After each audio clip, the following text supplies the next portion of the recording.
Good evening and welcome back to End Times TV, a video blog I've not been paying much attention to recently, and one that maybe you should or should not.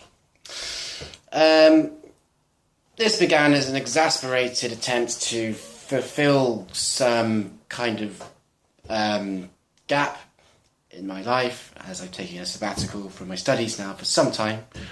Won't be really going back into it now until October. But obviously there's been a huge amount of political events that have probably required some thinking. I wanted to try and make it more succinct than last time. Last time was just a general rant. Something maybe a bit more useful. But yeah, since Brexit and now more recently with the election of Donald Trump to the position of most powerful man in the world. Yeah, it's time to make it, try to do something a bit more useful, I suppose. But I've recently been suffering from a cold, and I've been staying in a conservatory with fluctuating temperatures, which has meant sleeping has been a little bit, not the best, but it's been free accommodation, so there we are. So, after the Brexit vote, I reacted quite badly to that. Things were going pretty swimmingly for me when it was going on, actually, and but me being the self-sabotaging politics geek that I am, combined with what was substandard accommodation at the time, in a kind of dust-filled attic that I like to see as kind of dust mite paradise, with a terrible amount of surrounding what nerdy felt dystopian. Yeah, I essentially sabotaged a lot of the summer in that way. But I've gone to an audio-visual form of political communication. Trying to be more useful. I prefer to write things down, but now people, if you don't write something within 140 characters, it's basically too long, didn't read. So it's an audio-visual thing. But there we are. Right now we're living in this post-truth era where protectionist political movements have begun to make massive gains at governmental level, internationally. We had the Brexit vote, and we've now got Donald Trump. We're also seeing a massive surge, which has been taking place for years now, in far-right, xenophobic, anti-immigration political movements all across Europe. This comes in the context of a massive financial crash in 2008, which then led to economic stagnation as the measures that were political measures and economic measures that were used to deal with it were basically opposite to what happened after the Great Depression. After the Great Depression, older people were encouraged to retire in favour of younger people having jobs. Now, it's older people given more political choice and pandering to them, and younger people being sold down the river, which is just grand, isn't it? But yeah, to not be too depressing in this time of turmoil politically, I've decided to create a blog that's probably going to be quite depressing. So, one of the reasons why politics has become so far away from people, people feel so disenfranchised. I mean, personally, I studied it at an undergraduate level, and people ask you time and time again what you do. I said, well, deferred student, I'm trying to do this master's thing, and it's so far I haven't managed to complete. I'm going back to then they go, politics, oh, so you want to be an MP? I was like, no, certainly not. They're widely mistrusted, abhorrent, horrible, sycophantic kind of Machiavellian scumbags. Most of them are. I can think of two that I like who aren't. Caroline Lucas and Jeremy Corbyn. And can I add, those are two politicians that have been arrested on protests, which I'll come to in a moment. So, when you study politics, one of the first things you're asked is, what is politics? And most people aren't, so it's elections, it's becoming an MP, it's all of this. But no, it's not. It's much more. It's much more than that.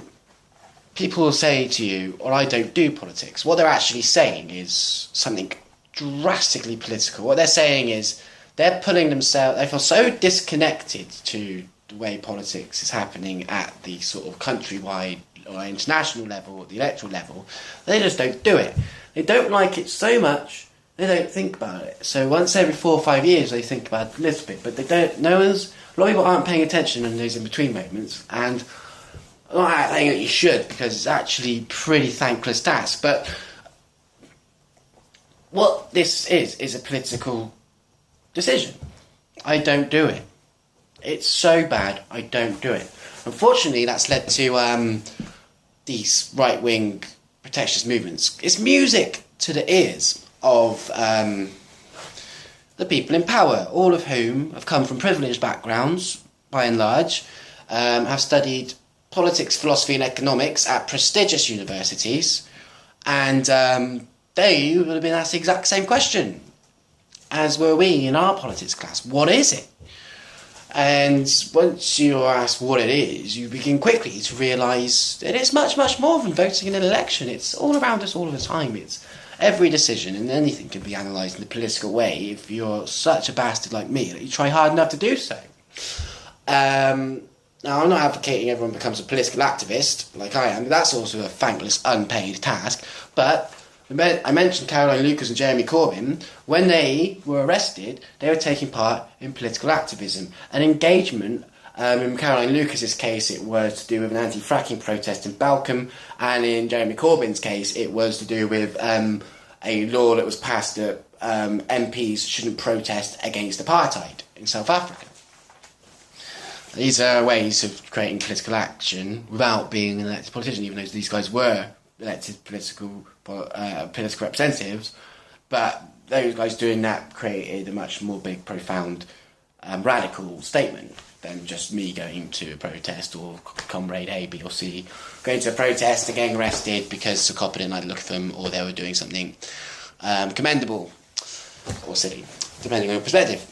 So, yeah, so I think the withdrawal and lack of faith in the system was created deliberately by these overprivileged brutes, which have been basically all we've had to look at.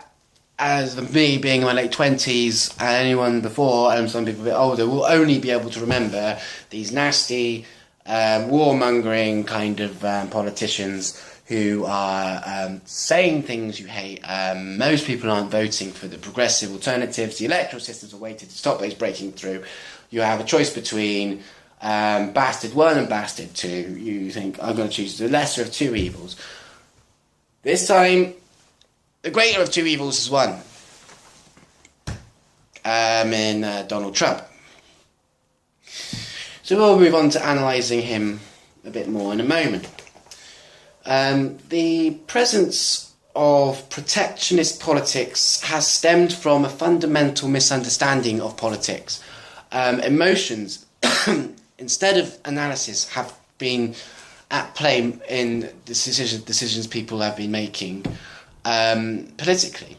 So the Vote to Leave, the Leave campaign focused more on emotive scare tactics, whereas the primary definers of the Remainers were actually the government at the time, who wanted to stay, Osborne and Cameron, who had already pissed everybody off to high heaven anyway, and weren't going to be listened to much more.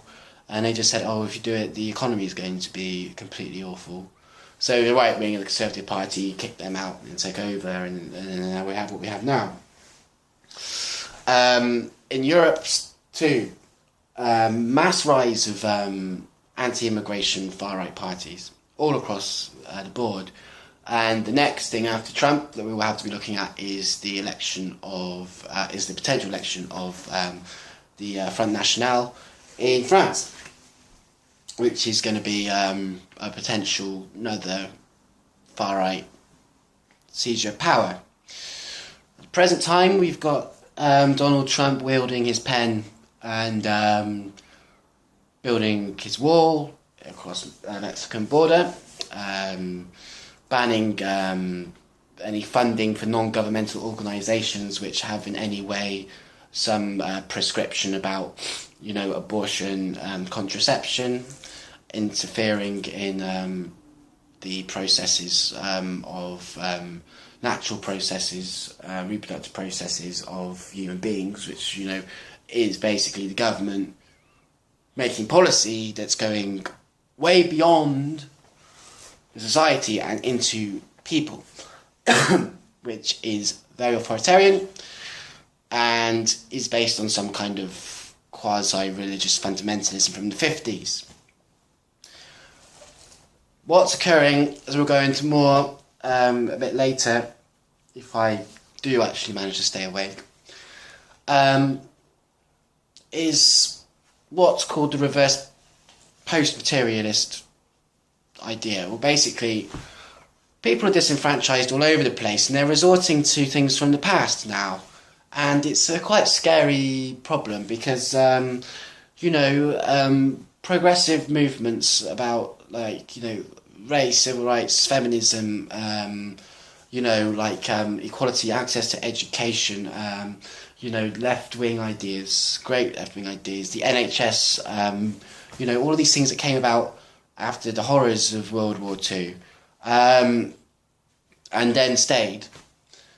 People are becoming emotionally against these ideas, and unfortunately, the people who are young and have been gained most benefit from progressive ideas don't vote as much as the people who are older and see these ideas as somehow a threat to their way of life. It was Edmund Burke that said that nationalism is a conversation between the dead and the yet to be born, meaning that he was some Tory guy from Bristol. He was a philosopher, unfortunately, but he was correct there. The reason why nationalism it goes through the family because it's the one dream idea that you can gives your life some sort of meaning. And when things are under threat, things are uncertain, there's a stability of that flag, there's a stability of that nationalism. So people will cling to it much, much more. And then the people are like, well, I'm much more cosmopolitan and I'm much more, I want to be a citizen of the world, I see all human beings as similar, and you have this basic kind of conflict there. But unfortunately, this also is a breeding ground for fascism, and we are beginning to see more empowered racist ideas, and we're seeing more empowerment of people like Donald Trump who are more like, I shouldn't be interfered with. It's kind of like a kind of quasi-libertarian thing. You have the right to mess people over, survival of the fittest. I got there, I only borrowed £1 million to get there. But the problem is he's popular amongst 20%. I think it was like 20% of people that voted him in. And it's going back to a kind of patriarchal, male chauvinist, backwards-leaning kind of identity politics. That is pretty dangerous. But this is what we could call a dialectical thing. We could look positively and see that what it's going to create is a lot of re-engagement in politics. Now, but how that transpires is interesting. One of the other problems is also the reassertion of building these pipelines that were being built, which were successfully resisted last year, the North Dakota pipeline, and there's one other. He's going to go straight for that under the pretense it will create jobs for steelworkers. But obviously, steelworkers could also have a job to create the circumstances where we had a sustainable green infrastructure, which we need to offset climate change. So, whilst I need to have a bit more lemsip and everything else, I'm going to just release a series of video blogs. We're going to try to make it more funny if possible. At the moment, things look quite severely bleak, but I think the thing to remember is that actually it's a big opportunity for the left wing to really, get its act together. It's a big opportunity for people because in between time we had like the Condemn Coalition, and there's always arguments about economics and things like that. It was difficult. It was difficult to really show, because of the clever propaganda, what the big enemy is. Now it's bloody easy because it's got real. We've got real, like crazy maniacs like Nigel Farage and Donald Trump have become seriously influential. So it's much easier to go. You don't really have to explain much. I've explained something about what politics is, blah blah blah. You don't have to show. The evidence is everywhere. Everyone's completely horrified, and that's my 12 pence on my post-Trump series of video blogging. Thanks for listening. I'm